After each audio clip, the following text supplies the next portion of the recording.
Hi students, now we are moving to our fifth module, which is about the memory system. And here the main points we have to study is an introduction to the memory system, two types of primary memory, that is RAM and ROM, then different types of ROM, RAM, different types of RAM. So first of all,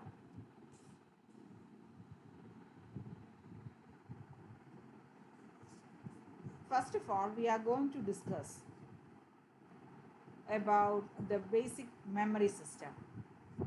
We know that if you want to execute any program, first of all, we have to load the program inside main memory of a computer system. And inside the memory, we will store both the programs and the data that will operate on the program. And we will store the programs and data inside the main memory.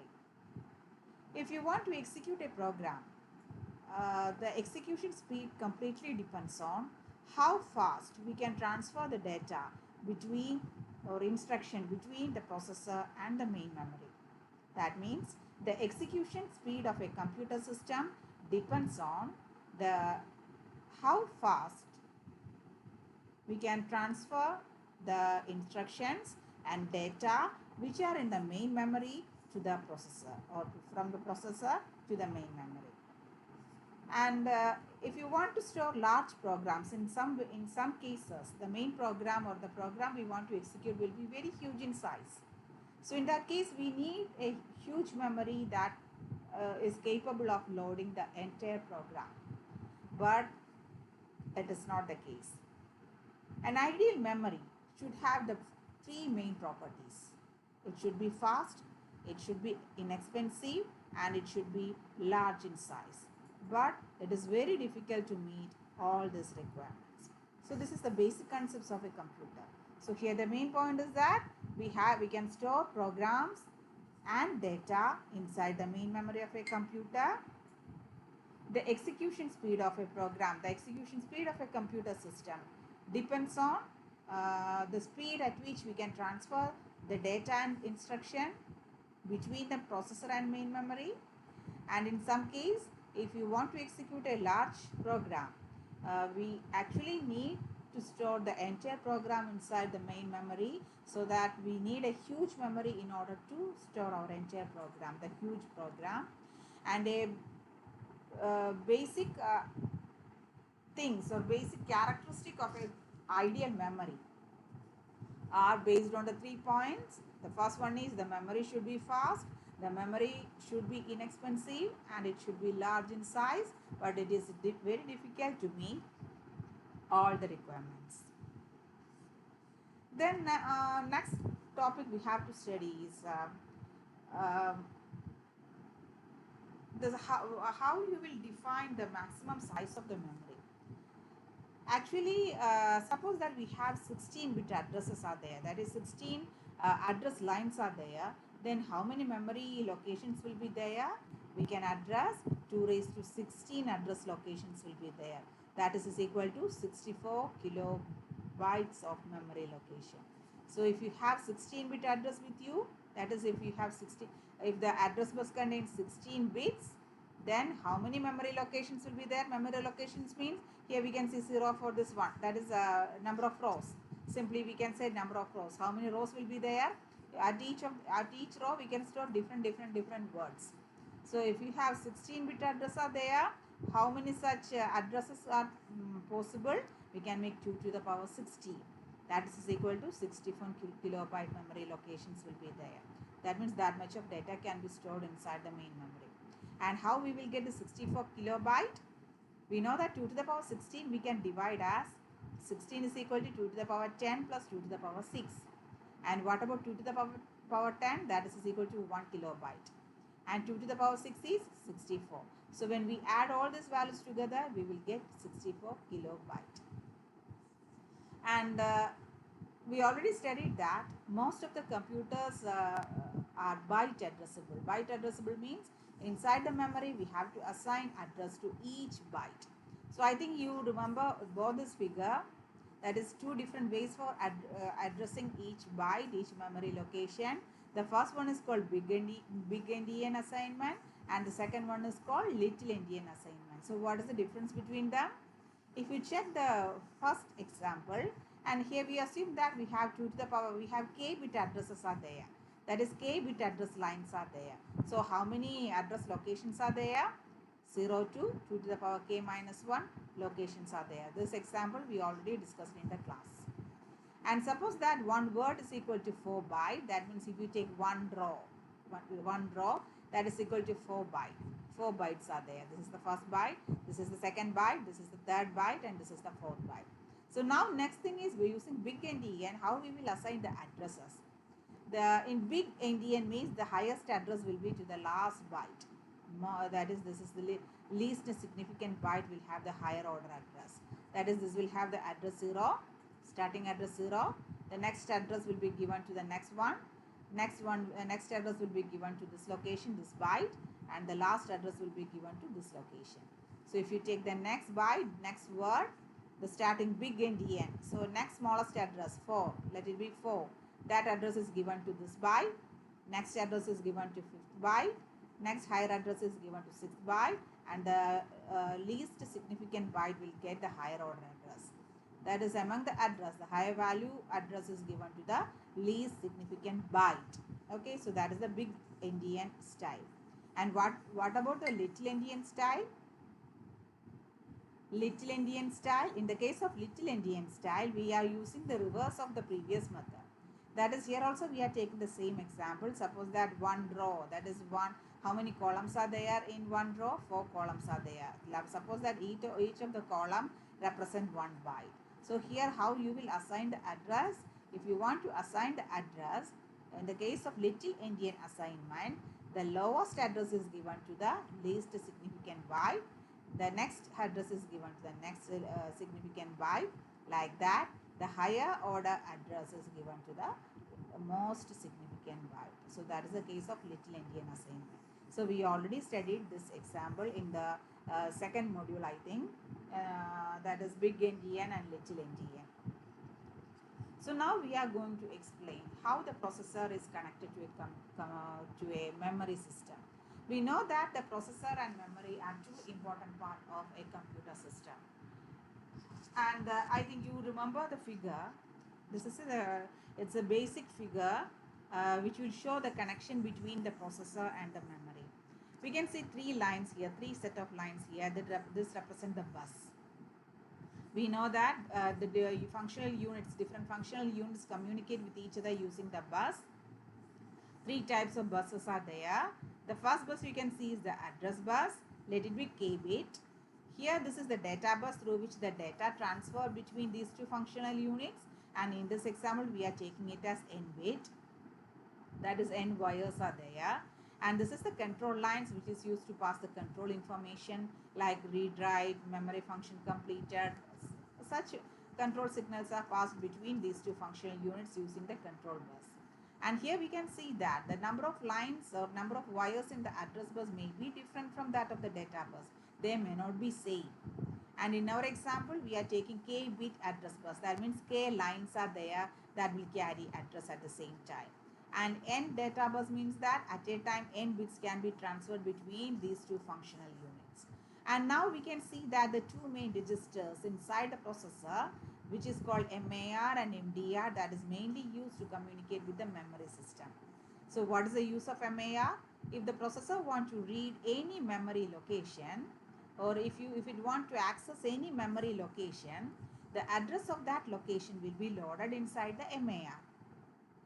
Okay, then what is the use of MDR? We already studied that if the processor want to access data from the memory, or if it want to write any data to the memory, the data will be stored or inside the memory data register. So using these 2 registers, actually the processor communicate with main memory. And in this figure, the next part we have to explain is about the memory part. And in the memory part, we said that there are k bit addresses are there. That is, total k address lines are there. You just imagine k wires are there. So if we have k bit, how many memory locations will be there? What will be the address we can given to the memory location? From 0 to 2 to the power k minus 1 memory locations will be there. We can just imagine it as a matrix. 2 to the power k rows will be there. And what about the word length? Word length means how many columns are there, how many bits can be stored in one row.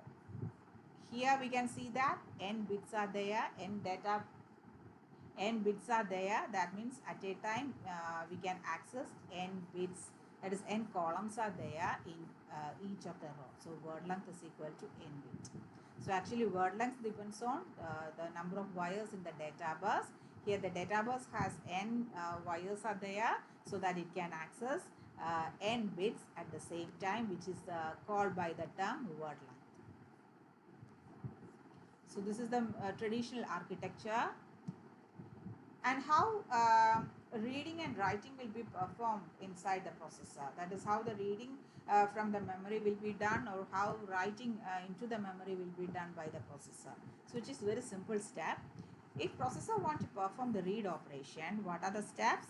The first thing is that, first of all, the processor will place the address inside the MAR. Then it will place a read signal, that is read write. A single line is used for reading and writing. If the line is equal to 1, that represents it is a read signal. If the line is equal to 0, that is indicated by the write signal. So if the processor want to read any data from the memory, first of all the processor will place the address on the MAR. Then the processor will issue a read control signal to the memory. And it will wait, the processor will wait for the MFC signal from the memory. So after the read operation is completed, the memory will indicate the processor by giving another control lines which is coming from memory towards the processor, which is called memory function completed signal. So this signal indicates the processor that now the data is available inside the data bus, and the processor will load that data into the MDR, and thus the read operation will be completed. So which are the different steps to do the read operation? The first thing is that processor will place the address from which memory address it wants to read. That address is first placed in MAR. Then a read control signal, that is the read write signal, will be set to 1, which indicates that read operation need to be performed. So the processor will, after performing the read operation, after reading the data from the desired location, the memory will indicate the completion by sending another control signal which is called memory function completed. That indicates that now the data is available inside the data bus, which is loaded to MDR inside the processor. So in the same manner, how a write operation is performed? If the processor wants to perform the write operation, it should provide two values inside these two registers.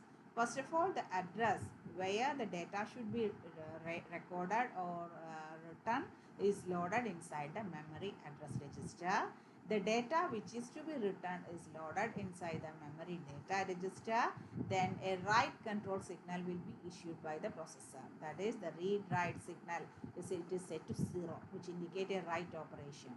That means the desired location to the desired location inside the main memory, the processor will write the data, or the write operation will be performed. The data will be specified data will be stored in the specified address location, and the data that process is completed by sending the memory function completed signal, which indicates that the write operation has been completed. So these are the two different ways how a normal read and write operation is performed in the case of simple architecture, and this will the traditional architecture. So here the main point is that processor has two registers like MAR and MDR in order to communicate with memory, and these units are communicated through the bus. Three types of buses are there: address bus, data bus, and control lines or control bus. Address bus, in this example we are taking k bit address, that is at a time k wires are there in the address bus, and data bus is there. Here we are taking the data bus as n bits. That indicates that n wires are there. At a time n bits can be transferred between these two functional units. And the third one is the control lines. It also contains many wires. Each wire has particular meaning is there. Example of control signals are read, write. For this one, a single line is used for reading and writing. If its value is 1, that indicate read operation. If its value is 0, that will indicate write operation. An MFC signal is a signal which is sent by the memory to the processor, which indicate that the specified memory function has been completed. And we explain how a reading and writing is performed. So you can just go through this slide that will give you the idea of reading and writing. And next we have to study two main points. That is, the first term we have to study is what is the meaning of memory access time. The second point is what is the meaning of memory cycle time.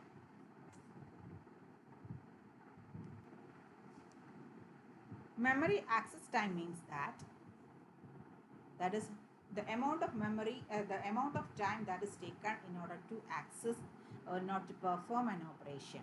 That is the time elapses between the initiation of an operation and the completion of that operation. That is the time interval between the initiation of an operation and the completion of an operation. For example, this means that the time interval between, for example, the time interval between a read and memory function signal. That is, suppose that processor wants to perform a read signal, a read operation to the memory, it will send a read signal. And the completion of the read operation is indicated by the memory using MFC signal. The time gap between these two, it's an example, the time gap between these two signals are called the memory access time.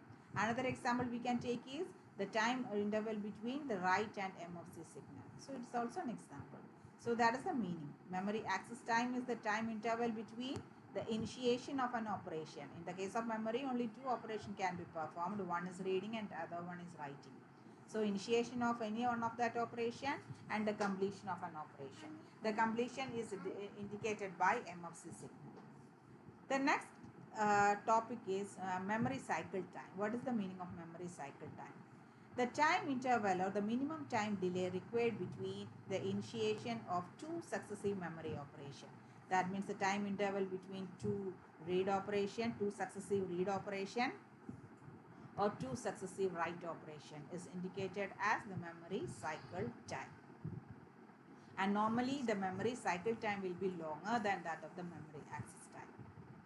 So you must understand the difference between these two terms, memory access time and memory cycle time. Memory access time is the time interval between the initiation of an operation and the completion of an operation.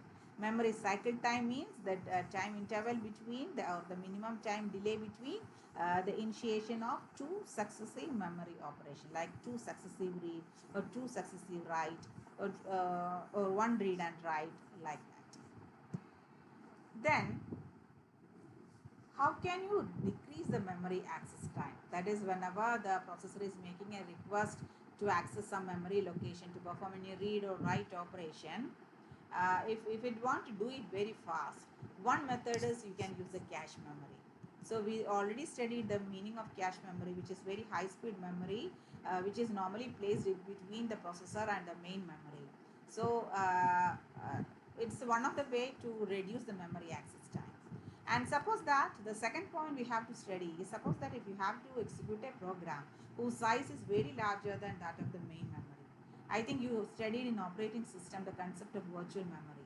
Virtual memory is a concept. Actually, its main purpose is we can execute a program which is larger than that of the main memory. The third one we have to study, the third point or basic point we have to study in this module is the how to implement this main memory. That is, how to implement the RAM, how to implement the ROM. And semiconductor integrated circuits are used to implement our main memories, that is small cells. That we have to study next topics onwards. We have to study how a RAM is, what is the structure of a RAM cell, what is the structure of a ROM cell, like that. So this is the introduction part we have to study.